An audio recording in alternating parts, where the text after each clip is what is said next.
बुद्धि गाड़ा काम बिगाड़ा। 3 बहुओं के रवैये से सासू माँ बहुत परेशान थी। दरअसल बात ये थी कि तीनों बहुओं में किसी बात को लेकर अनबन हो गई थी। तब से ही तीनों एक दूसरे से मुंह फुलाए रहती थी। ना कोई सीधे मुंह किसी से बात करती, ना किसी का कहना मानती। पड़ोसी भी इस बात को जानते थे और जाने कैसे कैसे बातें भी करते।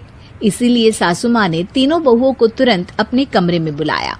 मैं कई दिनों से देख रही हूँ, तुम तीनों अलग अलग सारे काम कर रही हो। ये सब नहीं चलेगा, तीनों को मिलकर ही काम करना पड़ेगा। सास की बात सुनकर एकदम से बड़ी बहू बोल उठती है। नहीं मम्मी जी, मैं इन दोनों के साथ कुछ नहीं कर सकती। मैं इस घर की बड़ी बहू हूँ, फिर भी ये मेरा कहना बिल्कुल भी नहीं मानती। अरे जेठानी जी, जानबूझकर मुझे डबल काम करवाती है आप। और छोटी मुझसे टेढ़े मुंह ही बात करती है।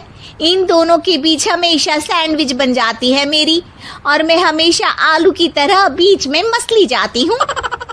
मम्मी जी, इन दोनों को लगता है कि मैं छोटी हूँ तो इनके पैरों तले दब जाऊंगी, लेकिन नहीं, मेरा भी उतना ही अधिकार है जितना इन दोनों का है। बड़ी आई दोनों मेरी चुगली करने के लिए, मुझे क्या कम समझ रखा है। तीनों बहू एक दूसरे से बहस करने लगती है और सास दोबारा ये देखकर टेंशन में आ जाती है और सबसे कहती है, चुप हो जाओ, अब से तुम तीनों सारे काम एक साथ करोगी। आंख बंद करके एक दूसरे की बात सुनोगी।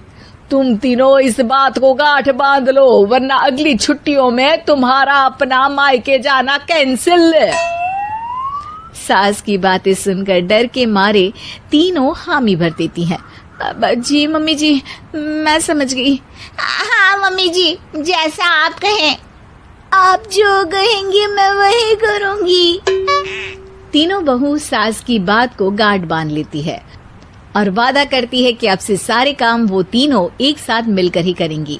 ये सब देखकर सास खुश हो जाती है और वहाँ से चली जाती है। नीचे जाकर वो देखती है कि घर में शर्मा जी आए हुए होते हैं।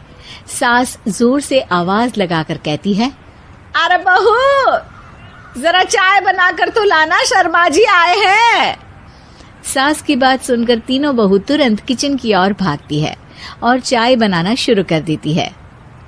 मुझे तो एकदम मसाले वाली कड़क चाय पसंद है, तो हम शर्मा जी के लिए मसाले वाली चाय ही बनाएंगे। अरे नहीं दीदी, गर्मी के मौसम में मसाला चाय कौन पीता है? मैं तो शर्मा जी के लिए इलायची वाली चाय ही बनाऊंगी। ये कैसी बात कर रही हैं आप दोनों? मेरी मम्मी ने सिखाया है कि मेहमान को ज्यादा दूध और शक्कर वाली चाय देनी चाहिए, वरना वो घर वालों को कंजूस समझते हैं। तो मैं तो शर्मा जी को ऐसी ही चाय दूंगी। तीनों बहुएं अपने अपने तरीके से चाय में शक्कर, मसाला, पत्ती सब डाल देती है। उबलने के बाद तीनों मिलकर चाय बाहर लेकर जाती है और शर्मा जी और सासू माँ को देती हैं।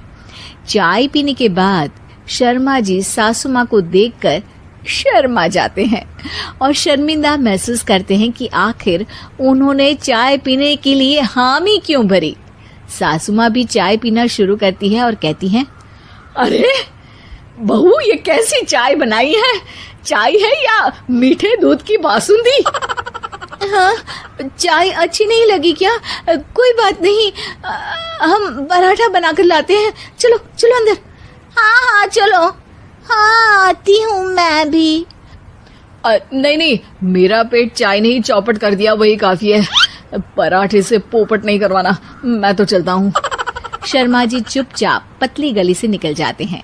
अगले दिन सास बहुओं से कहती है, अरे बहू, जाओ जाके ऊपर के गेस्ट हाउस की सफाई कर दो।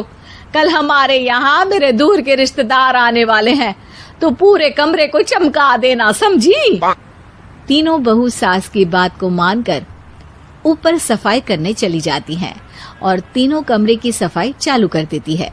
बड़ी बहू मकड़ी के जाले साफ करती है, तो बीच वाली झाड़ू लगाना और छोटी वाली सर्फ डालकर जमीन धोना शुरू कर देती है।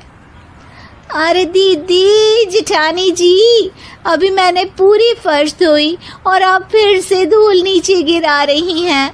और मछली जेठानी जी, आप बिना झाड़ू की धूल यहाँ छटक रही हैं। अरे तीनों को साफ करना है, एक साथ सफाई करते हैं ना। अरे वही तो, हम साथ साथ हैं, घर साफ साफ है। तीनों बहू ऐसे ही काम में उलझ जाती है और 2 घंटे तक एक ही कमरे की सफाई करती रहती है। बहुत देर से अपनी बहुओं को ना देखने के कारण सास ऊपर कमरे में उन्हें देखने जाती है, लेकिन कमरे में घुसती ही वो गीली फर्श पर फिसलने के कारण नीचे गिर जाती है। ओरी मोरी मैया, हड्डी मरोड़ के रख दी। आए मेरी तो कमर ही टूट गई रे। तीनों बहुएं सास को उठाती हैं और बिस्तर पर सुला देती है। अरे मेरे हाथ पैर दर्द कर रहे हैं, दबा दो, आराम मिलेगा। हाँ जी माँ जी। अरे जी माँ जी माँ जी। और तीनों बहुएं एक साथ सास के हाथ को दबाना शुरू कर देती हैं। माँ की तो चीख ही निकल जाती है और नतीजा ये होता है कि सास के बचे हुए शरीर में भी दर्द उठ जाता है। हाय राम, ये क्या कर दिया तुम तीनों ने। अरे मेरी तो किस्मत ही फूटी है कि तुम जैसी बहुएं मुझे मिली। हे भगवान, पूरे शरीर में दर्द बढ़ गया है। अब तो पता नहीं कि चल भी पाऊंगी या नहीं। माफ करो, मुझे गलती हो गई मुझसे कि तुम तीनों को एक साथ काम करने के लिए बोला। सोचा था तीनों मिलके अच्छे से काम करेगी, लेकिन बड़े बुजुर्ग सही कहते थे कि 3 तिगाड़ा काम बिगाड़ा। तुम लोगों ने ये बात ना आज साबित करके दिखा दी।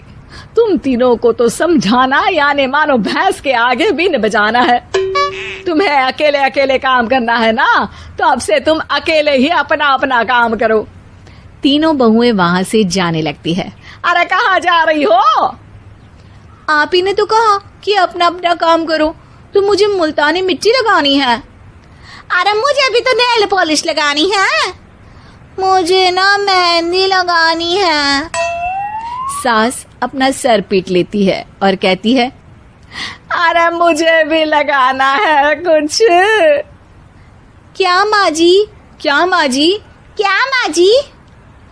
तुम्हारे घर वालों को फोन तुम्हारी हरकतें बताने के लिए।